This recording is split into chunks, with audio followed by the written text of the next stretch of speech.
آج سے 5 سال پہلے کی بات ہے، بلکہ 6-7 برس گزر چکے. میں ایک ہوٹل کے اندر مسلم شریف کا درس دیا کرتا تھا. کچھ دن نہیں دیا تھا، غالباً 1 مہینہ یا ہو سکتا ہے 32-35 دنوں. تو ایک لڑکا تھا، وہ سائیڈ کے اوپر کھڑا ہو جاتا تھا. ظاہر سی بات ہے کہ ہوٹل کے اندر درس ہوتا تھا تو جو کھانے والے لوگ تھے وہ بھی متوجہ ہو جاتے تھے، ہوٹل کے مالکان بھی بیٹھ جاتے تھے. لیکن ایک لڑکا سائیڈ کے اوپر جا کر اپنے موبائل کے اندر مصروف رہتا. ایک دن میں نے اس کو اپنے پاس بلایا. میں نے کہا یار اس طرح تم کیوں کرتے ہو، تم درس کیوں نہیں سنتے؟ کہنے لگا جی میں نے قسم اٹھائی ہوئی ہے، میں نے پوری زندگی کسی مولوی کے پاس نہیں بیٹھنا. میں نے پوری زندگی کسی مولوی کے پاس نہیں بیٹھنا. بس دیکھیں کہیں پر تو اس کو کچھ انجیکشن لگا ہے نا، کہیں پر تو اس کو کوئی درد پہنچا ہے نا، کہیں پر اس کو کوئی مصیبت پہنچی ہے جس کی وجہ سے وہ شخص اتنا متنفر ہوا ہے. تو یاد رکھیں آقا علیہ الصلوۃ والسلام کا فرمان ہے. یہ روایت مسند احمد کے اندر بھی موجود ہے. اس روایت کو امام عبداللہ ابن مبارک نے کتاب الزہد کے اندر نقل کیا ہے. امام بخاری نے تاریخ کبیر کے اندر نقل کیا ہے کہ آقا علیہ الصلوۃ والسلام نے فرمایا کہ میری امت کے اندر اکثر منافقین جو ہوں گے وہ قراء ہوں گے. میری امت کے اندر اکثر جو منافقین ہوں گے وہ کون لوگ ہوں گے؟ قراء ہوں گے، قاری. اور یاد رکھیں اس زمانے کے اندر قاری وہی ہوتا تھا جو عالم دین بھی ہوتا تھا. اور اس کا ثبوت جامع ترمذی شریف کی روایت کے اندر بھی ہے. میں انشاءاللہ تعالیٰ آگے جا کے وہ بھی آپ کو سناتا ہوں. تو آسان سمانا یہ سمجھیں کہ آقا علیہ الصلوۃ والسلام نے فرمایا میری امت کے اندر جو منافق لوگ ہوں گے کون لوگ ہوں گے؟ علماء ہوں گے. میری امت کے اندر اکثر منافق لوگ کون ہوں گے؟ علماء ہوں گے. اور اس دور کے اندر آپ دیکھ لیں اس دور کے اندر آپ اپنی آنکھوں سے دیکھ لیں. آج کوئی شخص بھی دین کا کام کرنے کے لیے آگے بڑھنے کی کوشش کرتا ہے. کوئی شخص عوام میں سے اٹھتا ہے، اس کا جذبہ ہوتا ہے کہ میں دین کے لیے کام کروں. آقا علیہ الصلوۃ والسلام کا یہ فرمان ہے اس کو عام کروں، تو سب سے زیادہ مخالفت یہ مذہبی طبقہ کرتا ہے. ڈاکٹر اسرار نے ایک بڑی پیاری بات لکھی. وہ کہتے ہیں یقیناً قطعی طور کے اوپر جس شخص کا عمل برا ہے تو قطعی طور کے اوپر یہ بات ہے کہ اس کے اندر ایمان نہیں ہے. کیونکہ ایمان کا نتیجہ جو ہوتا ہے، ایمان کا جو ثمرہ ہوتا ہے وہ ہوتا ہے عمل صالح. تو جب ان لوگوں سے عمل صالح کا وجود نہیں ہے تو اس کا مطلب یہ ہے کہ اندر ایمان موجود نہیں ہے، اس لیے یہ مخالفت کرتے ہیں. ورنہ خلوص کی یاد رکھے نشانی یہ ہوتی ہے کہ ایک کام میں دین کا کرنا چاہتا ہوں، خلوص کی نشانی یہ ہے میں کہتا ہوں اللہ کا پیغام پھیلے، اس کے رسول کا پیغام پھیلے.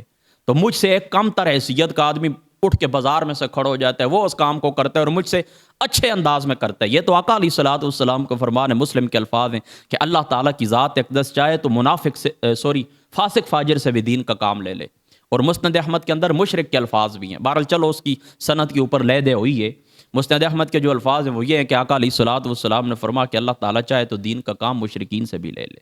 بہرحال اس کی سند کے اندر تھوڑا مسئلہ ہے. بہرحال یہ تو مسلم کے الفاظ ہیں فاسق فاجر سے اللہ تعالیٰ لے لے. تو وہ شخص اٹھتا ہے، وہ کام مجھ سے بہتر انداز میں کرتا ہے. تو خلوص کی نشانی یہ ہے کہ میں اس کو اپریشیٹ کروں، میں خوشی کا اظہار کروں کہ جو کام میں کرنا چاہتا تھا، میرا جو مقصد تھا اللہ تعالیٰ نے اس سے لے لیا، مقصد تو میرا پورا ہو گیا ہے. لیکن اگر میں کس طرح کرتا ہوں کہ اس کے سامنے آ کے رکاوٹ ڈالتا ہوں اور کہتا ہوں کہ میں یہ کام کروں گا، تو اس کا مقصد یہ ہے کہ میں ناموری چاہتا ہوں، اس کا مقصد یہ ہے میں ریاکار ہوں، ریاکاری چاہتا ہوں. میرا مقصد آقا علیہ الصلوۃ والسلام کے دین کے ساتھ کچھ بھی نہیں ہے. بس اس حدیث پاک کی روشنی کے اندر کہ حضور نے فرمایا کہ میری امت میں اکثر جو منافق ہوں گے وہ مولوی ہوں گے، علماء ہوں گے. اس حدیث پاک کی روشنی کے اندر آپ ان لوگوں کا جائزہ لے لیں موجودہ کردار کے اندر. دین کو تخت کے اوپر لانا، نظام خلافت قائم کرنا، دین کو بحیثیت نظام متعارف کرانا، یہ ڈیوٹی تھی. اور اس دور کے اندر ایک ہی شخصیت ہے، وہ بھی آپ اچھے طریقے سے جانتے ہیں. اس شخص کے نصف جسم کے اندر جان نہیں تھی. اس کی یہ کوشش تھی خلوص دل سے کہ میں کیا کروں، آقا علیہ الصلوۃ والسلام کے دین کو تخت کے اوپر لے آؤں، نظام خلافت قائم کر دوں، اسلامی نظام اس پاکستان کے اندر رائج کر دوں. لیکن اس کے ساتھ آپ کو معلوم ہے کتنے آدمی ہیں؟ گنے چونے چاند افراد ہیں اس کے ساتھ. باقی بڑی بڑی گدیاں پاکستان کے اندر وہ خاموش ہیں، بڑے بڑے نامور علماء خاموش ہیں. حضور علیہ الصلوۃ والسلام کی یہ جو یہودی عیسائی تھے نا، حضور علیہ الصلوۃ والسلام کی صفات پڑھتے تھے، تورات کے اندر پڑھتے تھے. لیکن جس وقت آقا علیہ الصلوۃ والسلام نمودار ہو گئے تو یعرفون کما یعرفون ابناءہم، حضور کو ایسے پہچانتے تھے جس طرح اپنے بیٹوں کو پہچانتے، اس طرح انہوں نے نشانیاں پڑھی ہوئی تھیں. لیکن کل علماء کی، مفسرین محدثین کی گفتگو کا خلاصہ یہ ہے کہ ان کو دو چیزوں نے آقا علیہ الصلوۃ والسلام کی ذات اقدس کے اوپر ایمان لانے سے روک دیا. کتنی اشیاء نے؟ دو اشیاء نے ان کو آقا علیہ الصلوۃ والسلام کی ذات اقدس کے اوپر ایمان لانے سے روک دیا. پہلی، پہلی چیز تھی اسد. ان کو اسد ہوا اس بات کے اوپر، یہ کہتے کہ اللہ تعالیٰ نے جو نبوت رکھی تھی بنو اسرائیل کے اندر رکھی تھی، اب یہ بنو اسرائیل سے نکل کر بنو اسماعیل کے اندر کیسے آ گئی، بنو ہاشم کے اندر کیسے آ گئی. تو یہ ایک ان کی عصبیت تھی. اسد ان کو پیدا ہو گیا کہ ہماری اولاد میں سے، ہماری نسل میں سے یہ نکل کر بنو ہاشم کے اندر چلی گئی، اسد پیدا ہوا. اور دوسرا علماء لکھتے ہیں کہ دوسرا ایمان نہ لانے کا سبب یہ تھا کہ ان کی دکانداریاں خطرے میں پڑ گئی تھیں. یہ جو لوگوں سے پیری مریدی کا سلسلہ ہوتا ہے، لوگوں سے بیعت لیتے تھے، لوگوں سے پیسہ روپے لیتے تھے، جھوٹ موٹ لوگوں کو تعبیریں خوابوں کی بتاتے تھے، جھوٹ موٹ لوگوں کو کفارے بتاتے کہ تمہارے گناہوں کا یہ کفارہ ہے، جھوٹ موٹ لوگوں کو راستے کے اوپر لگایا تھا. اگر حضور علیہ الصلوۃ والسلام کو وہ اقرار کر لیتے تو ساری دنیا ادھر متوجہ ہو جاتی، ان کے کارخانے ٹھپ ہو جاتے. تو اس اپنی دکانداری کو، دین کے نام پر دکانداری کو برقرار رکھنے کے لیے وہ حضور علیہ الصلوۃ والسلام کی ذات اقدس کو انہوں نے تسلیم نہ کیا. یہ دو اسباب ہو گئے، اسد اور دکانداریوں کا باندھ ہونا.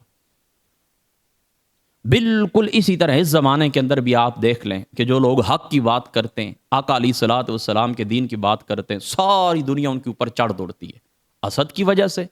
اور پھر کیا ہے، ان کی اپنی دکانداریاں بند ہوتی ہیں. آج دیکھیں نا، پیروں نے اپنی پیریاں بچائی ہیں، پیروں نے اپنی گدیاں بچائی ہیں، پیروں نے اپنی خانقاہیں بچائی ہیں. ورنہ ساتھ دیتے اہل سنت تعداد کے اندر کم ہے، اہل سنت کے پاس پیسہ کم ہے. اللہ تعالیٰ کی عزت کی قسم اٹھاتا ہوں، ہم اہل سنت میں سے ایسے ایسے پیر ہیں کہ ان کے پاس اتنی دولت ہے، وہ اکیلا اگر چاہیں تو پاکستان کا قرضہ اتار دیں. اتنی ان کے پاس طاقت ہے، اتنی ان کے پاس پاور ہے. یہ اکٹھے ہو جائیں تو کیا یہ نہیں کر سکتے. لیکن مسئلہ کیا ہے، 1.5 اینٹ کی مسجد سب لے کر الگ الگ ہو چکے ہیں. انہوں نے کیا کرنا ہے، انہوں نے اپنی پیریاں بچانی ہے، انہوں نے اپنی گدیاں بچانی ہے، اپنی خانقاہیں انہوں نے بچانی ہے. دین کے ساتھ جو کچھ کھلواڑ کوئی کرتا رہے، ان کو کسی قسم کی کوئی پرواہ نہیں ہے. جامع ترمذی شریف کی روایت ہے، اب بات کو اختتام کی طرف لے کر چلتا ہوں. جامع ترمذی شریف کی روایت ہے، اور یہ روایت بیان کرتے ہوئے حضرت ابو ہریرہ رضی اللہ تعالیٰ عنہ 4 دفعہ بے ہوش ہوئے، 4 دفعہ. اور حضرت معاویہ رضی اللہ تعالیٰ عنہ آپ کے متعلق بھی آتا ہے کہ آپ اس حدیث پاک کو سن کر اتنا روئے کہ لوگوں نے گمان کیا کہ شاید آپ کی جان ہی نکل جائے، آپ کی وفات ہو جائے. اتنا روتے رہے وہ حدیث پاک کیا ہے، لمبی ہے، میں اس کے اوپر 5-7 منٹ خرچ ہو جائیں گے. میں مختصراً آپ کو بتاتا ہوں. جامع ترمذی شریف کتاب الزہد کے اندر موجود ہے کہ آقا علیہ الصلوۃ والسلام نے فرمایا قیامت والے دن سب سے پہلے جو جہنم کا ایندھن ہوں گے، جہنم سے جن کو سلگایا جائے گا، وہ 3 افراد ہوں گے. ان میں سب سے پہلا مولوی، عالم دین، قاری، اور دوسرا پھر شہید، اور تیسرا مالدار. یہ جو عالم دین ہوگا اس کو اللہ تعالیٰ پوچھے گا، تجھے میں نے اپنا قرآن جو نازل کیا تھا آقا علیہ السلام کی ذات اقدس کے اوپر، میں نے تجھے عطا کیا کہ نہیں عطا کیا؟ وہ کہے گا میں نے عطا کیا ہے. حدیث پاک کے اندر قاری کے الفاظ ہے، عطا کیا پروردگار، تسلیم کرتا ہوں. پھر کیا کیا تو نے؟ یا اللہ میں نے اس کو پڑھا، اس کے اوپر عمل کیا. دیکھیں نا، حدیث پاک سے ثابت ہو گیا کہ قاری وہی ہوتے تھے جو عالم بھی ہوتے تھے، کیونکہ وہ تلاوت بھی کرتے تھے، پھر ان کے احکام کو سمجھ کر ان کے اوپر عمل پیرا بھی ہوا کرتے تھے. تو اس دور کے قاری جو تھے وہ علماء تھے، اور علماء جو تھے وہ قاری تھے. یہ دونوں ایک دوسرے کے ساتھ ہوتے تھے، لازم اور ملزوم ہوتے تھے. یہ تو بعد کے زمانے کے اندر قرات کا جو شعبہ ہے وہ الگ ہو گیا. اس زمانے کے اندر قرات کا شعبہ علم سے، علوم دینیہ سے الگ نہیں تھا. اور یہ حدیث پاک گواہ ہے اس بات کی کہ وہ کہتا ہے یا اللہ میں نے اس کو پڑھا، میں نے اس کے اوپر عمل کیا ہے، لوگوں کو سنا. اللہ تعالیٰ فرمایا نہیں، تو نے اس لیے قرآن پڑھا، اس لیے عمل کیا کہ تجھے متقی، پرہیزگار، قاری وغیرہ وغیرہ کہا جائے. یہ حدیث پاک کا خلاصہ ہے. تو پھر اللہ تعالیٰ کی ذات اقدس حکم دے گے کہ اس کو پھینک دو جہنم کے اندر. تو دوستو، یہ ان مولویوں کی حقیقت، یہ ان پیروں کی حقیقت، یہ ان مشائخ عظام کی حقیقت. ان کا آپ جائزہ لیں تو آپ کو تقریباً ان کے 3 طبقے نظر آئیں گے. ایک طبقہ تو وہ ہے کہ جس نے مکمل طریقے سے دین کو روٹی بنا لیا ہے. وہ بچوں سے وظیفے منگواتے ہیں، دین کے نام کے اوپر بچوں کو پڑھاتے ہیں، الف با تا سا پڑھاتے ہیں، پھر گاؤں میں ان کو پھیلا دیتے ہیں کہ جاؤ بیٹا روٹیاں مانگ کے لاؤ. وہ روٹیاں مانگ کے لاتے ہیں، پھر چند روٹیاں بچے کھاتے ہیں، باقی جو روٹیاں بچ جاتی ہیں ان کو خشک کر کے ٹکڑے کر کے تول کر بیچ دیتے ہیں. یہ ان کا مشن ہے. وہ لوگوں کو کہتے ہیں آؤ مزاربت کے نام کے اوپر ہمیں روپے دیں، ہمیں پیسے دیں، ہم کاروبار کریں گے آپ کے لیے. تو لوگوں نے ان کی داڑیاں جبے کبے دیکھ کر ان کے اوپر اعتبار کیا، ان کو روپے دیے، اور لاکھوں کروڑوں نہیں اربوں روپے دیے، اکٹھے کیے، چلے گئے، پتہ ہی نہیں آج تک کہاں چلے گئے. آج لوگ ان کو گالیاں دیتے. کئی بیوہ عورتوں کو میں نے سنا ہے وہ ان کو گالیاں دیتی ہیں، ان کو بددعائیں دیتی ہیں اللہ ان کو تباہ کرے. کئی لوگوں کو میں نے یہ سنا ہے کہ اس کا نام دین ہے تو ہم یہودی اچھے ہیں. جس طرح وہ یاد ہے نا لال مسجد کا آپریشن ہوا تو باہر لوگ کہتے تھے اگر یہ جو دین کا نقشہ تم پیش کر رہے ہو اس سے ہم یہودی اچھے ہیں.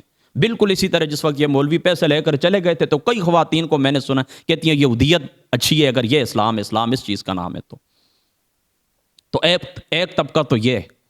اور دوسرا طبقہ میں نے آپ کو پہلے بتا دیا کہ انہوں نے اپنی دکانداریاں بچائیں. انہوں نے کہا ہماری پیری مریدی ختم ہو جائے گی اگر ہم حق بات کریں گے, یا حق بولنے والا جو بندہ ہے وہ ساتھ ہم اگر اس کا دیں گے تو کیا ہوگا, ہماری جو یہ مرید ہیں اس طرف چلے جائیں گے, ہمارا کھانا پینا بند ہو جائے گا. یہ دو طبقے ہیں. اور تیسرا طبقہ کیا ہے؟ تیسرے طبقے نے زیادہ قال اللہ قال رسول مسجد مدارس کے اندر بیٹھ کر اس کو اہم سمجھائے.